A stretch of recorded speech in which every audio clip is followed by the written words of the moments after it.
Alright, so we have a Daikin ducted unit that doesn't have a fault code, but it's just not cooling. So it's blowing air, it's just not cold. So I'm here to have a look at it. It's pretty, it's still summer here, but for some random reason it's actually pretty cold this morning. So I might test this on heating, but regardless, we need to find out what's happening. So just from looking at it, I've not done anything yet, but it looks as if the main components are all working. So maybe it's a gas issue, maybe not. Let's open it up and have a look.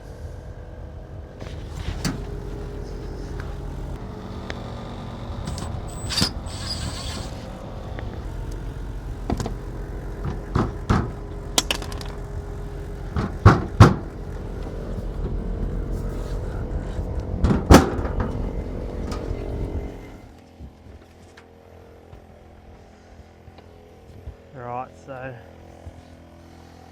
I just turned this unit on. The two condenser fans are running, the compressor is running. First thing I want to do is just see what the gas is doing. So it's on heating, so I'm putting it on the suction line.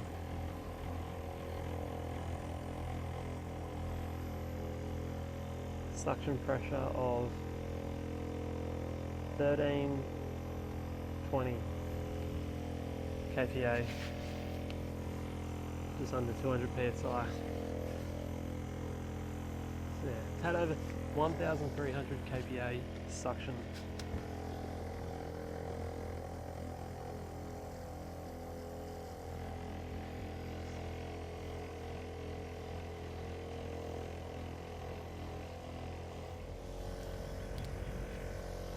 Alright.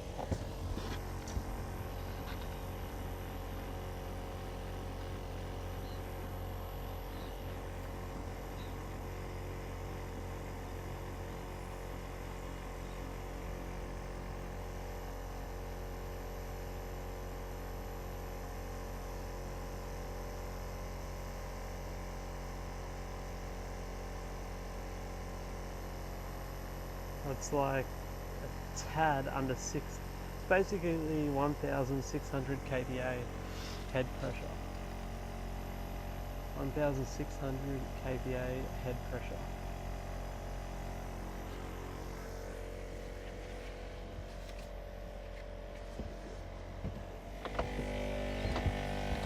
Alright, so the first thing I want to do is put my Daikin tool on. I'm very curious what this EEV is doing. I hate putting this tool on this particular model. It's sketchy as.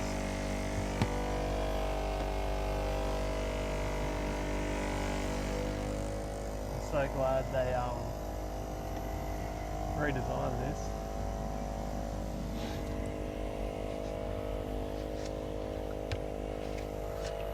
On the newer models.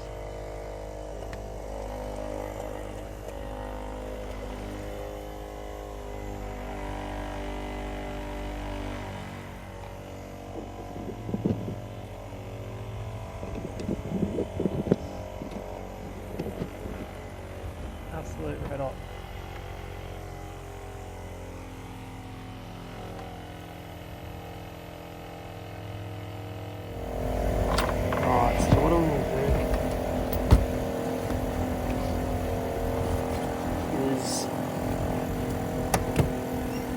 Suss out what's going on with this four-way valve.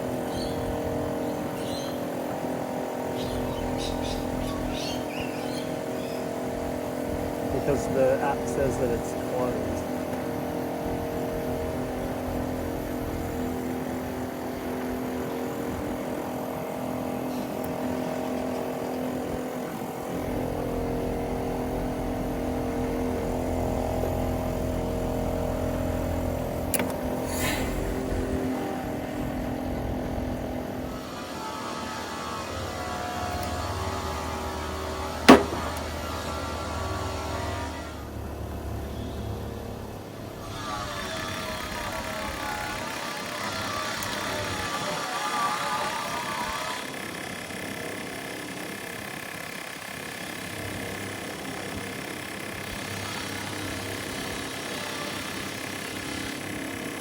That's 240 volts.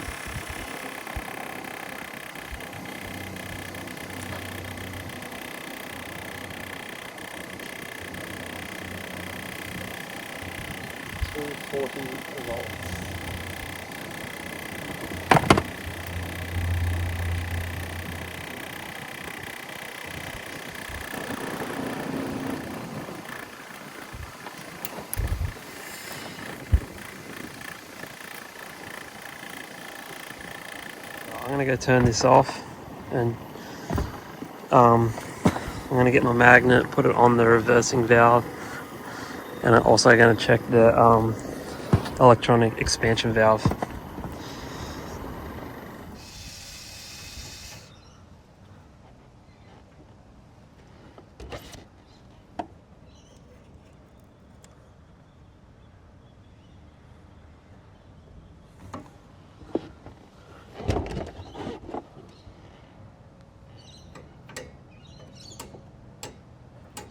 Alright, so that reversing valve definitely works.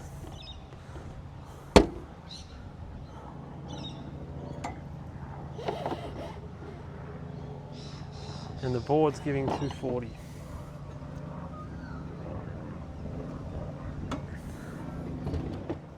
These old boards are a fucking nightmare to work on.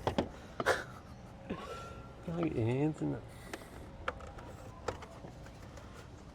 Like I said before, I'm glad they rethought the layout of these old units. Alright, what do we got? 1, 2, 3, 4, 5, 6. So it's a 6 cable EEV.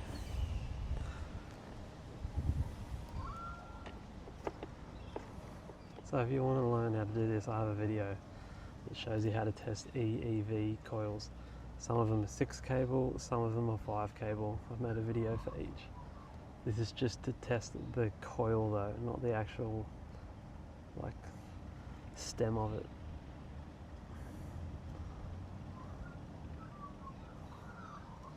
So this seems totally fine.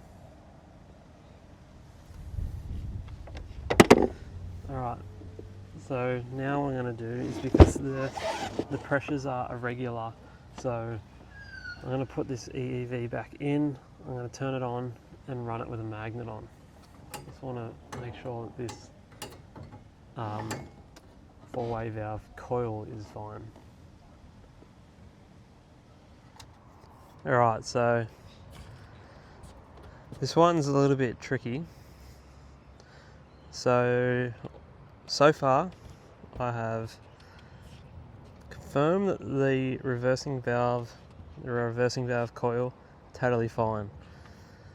I've checked the electronic expansion valve coil, that checks out fine. So for me personally, I really don't like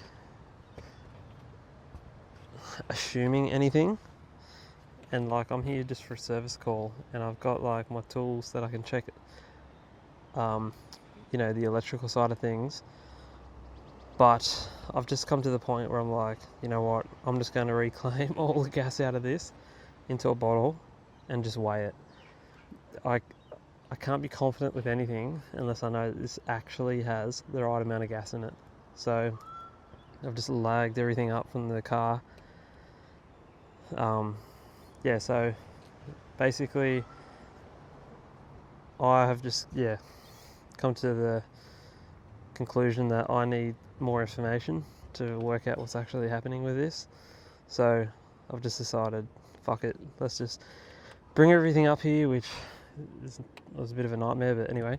So I'm gonna weigh how much gas is in this, just to confirm that. So that's what makes this particular trade a little bit like more complex than just like, it's not like I'm just here to search for an electrical fault. There's so many different factors at play. For example, gas.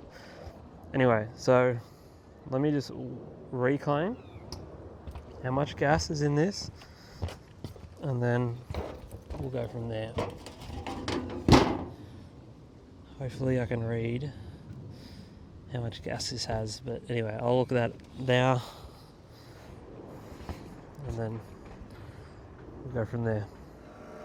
So this thing should have 3.7 kilos of R410A.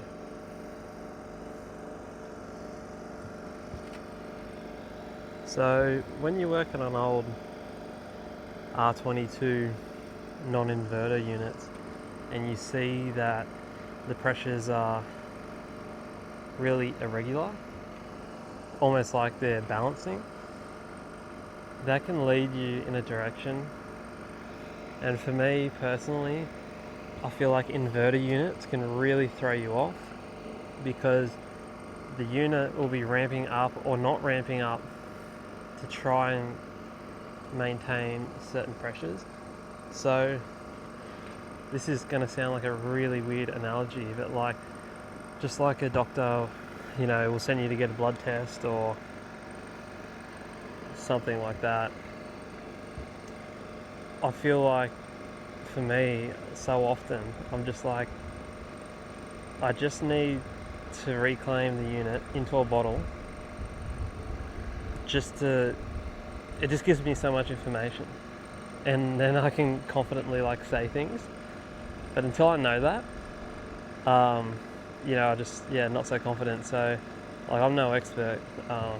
Do whatever you think's best. But for me, I feel like that on an old DOL unit, you know, I can just go off pressures and superheat. But with these things, I'm always getting my scales out, a bottle, and a reclaim unit. Like, it just gives me so much information. Anyway, this thing might be fully gassed, and you know, if it is, that's fine. But then I know that, so we'll see what happens, and then we'll work out why this is not cooling. Alright, so it's about 1 kilo short.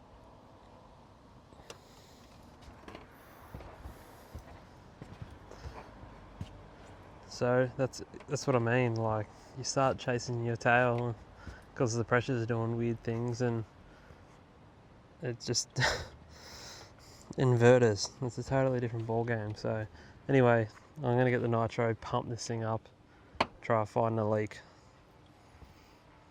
So it's got a leak somewhere. Hopefully it's easy to find. But yeah, I'll go get the nitro now, and then I'll pump it up.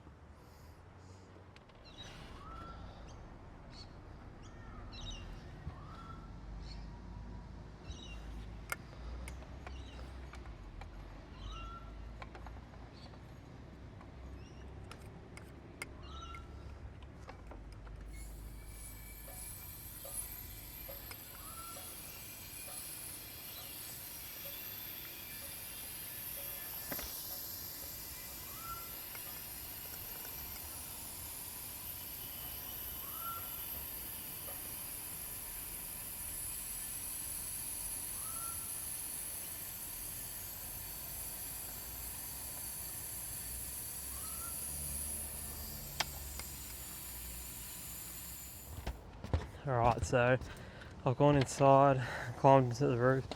Basically, this has got a very slow leak. A very slow leak. Like, it's literally hasn't leaked at all today, so I'm not going to waste any time on this. I'm going to close these.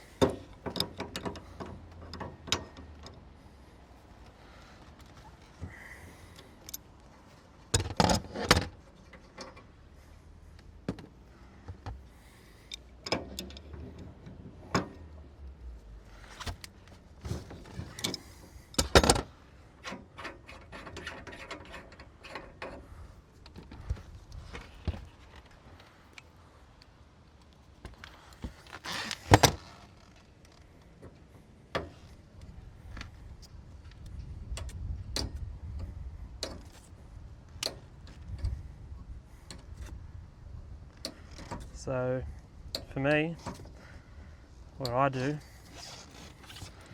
I don't know what everyone else does, but for me, I just close these valves to keep this in the outdoor unit, and then I'm going to go inside and pressure test the pipework and the indoor unit individually, and just leave it. I'm not going to waste time when it's got such a small leak. I'll just leave it for a couple of days, come back, and I'll know, is it the outdoor that's leaking, is it the indoor, is it the suction pipe, or is it the liquid pipe? I just sort of use time as my sorry time is my friend.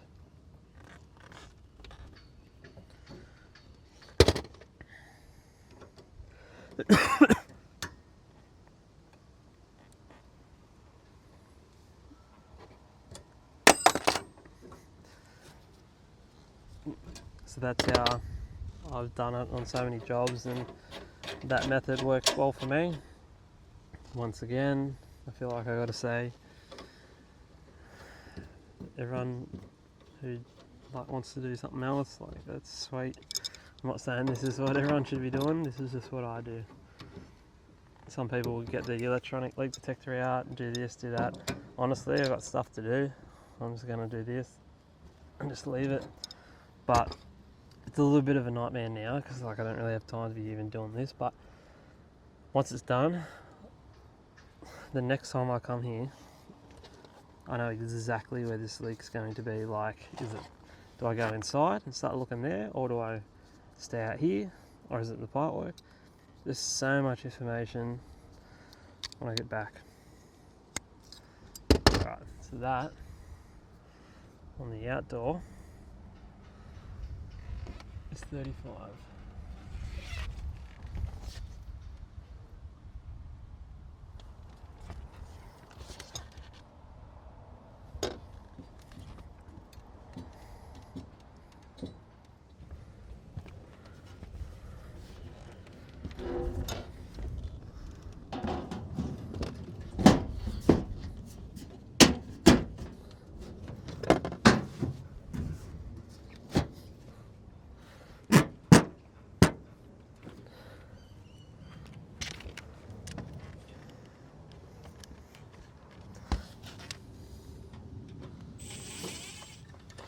So this is all pressurized. Once again, I just want to be clear, just to give you sort of my way of thinking, is I've got places to go, I've got other jobs to do, so I'm just going to leave it, and in a couple of days I come back and I'll know which area it's leaked. So instead of just staying here for all day just trying to work out where this is leaking, I've already stayed here longer than I sort of allowed for, but I just don't want to leave not being none the wiser. I just like to know, alright, when I got here, I'm like, oh, the pressures are doing weird stuff, and I'm checking this, checking that, and it's it's a nightmare, but I just want to suck the gas into a bottle. And then I worked out, oh, it's not even probably an electrical thing, it's a gas thing. So, alright, sweet. Well, now if I leave, I come back and I'm none the wiser again. So it's just pressure test it. Now when I come back, I'll have more information. I don't know if that makes sense, but that's just the way that my mind works. I don't want to leave without knowing exactly what the go is. And I don't know exactly where it's leaking, but I will have a much better idea when I come back.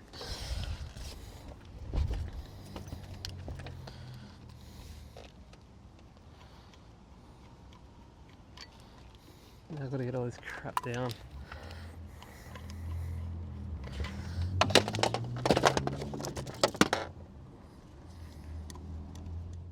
Alright, so I've got these things in the car at all times. I just got a drawer that's full of them. So basically I've just pressure tested the indoor unit, pressure tested each individual pipe, and yeah, I'm just going to leave. I'm going to get out of here and then when I come back, I'll know, is it the indoor unit, is it the outdoor unit, is it the liquid line, is it the suction line, and then we'll find it. It's a process, but yeah, it just makes it so I can just go and keep doing jobs, like keep going and doing invoiceable jobs, and so that's better for me. It's also better for the customer because it means I'm not just sitting here, you know, running up the hours looking for a leak. We sort of just, I leave and we just like let it leak out naturally, and they're not paying for my time. So I think it's just a good way of doing it personally, but I'm sure other people do stuff differently, which is fine. Anyway, I just wanted to show you. And this stuff like doesn't take that long when you've already got them pre-made up. Alright, so I'm leaving now. That's the end of the video, I guess. Yeah, I'll make a part 2 and update you on what I find. So basically, yeah, I just go and do these jobs like service calls and spend, you know, a little bit of time on each job, and I obviously have multiple jobs in a day. But when it's stuff like that, I just don't want to waste any time and any trips, you know, like time, when you get really busy, time is so valuable. So I just like lagging everything onto the roof and going back down to the car and then having to get to the roof. Honestly, didn't really have time to do that, but I just did it. So I'm a little bit behind schedule now, but whatever. At least now I know, whilst we're waiting, I'm acquiring knowledge because one of those sections is leaking. So it's all good. I'll make a part 2 when I go back, and yeah, we'll see what happens. I have no idea, but thanks for watching. I hope you enjoyed it, and I'll see you on the next one. Cheers.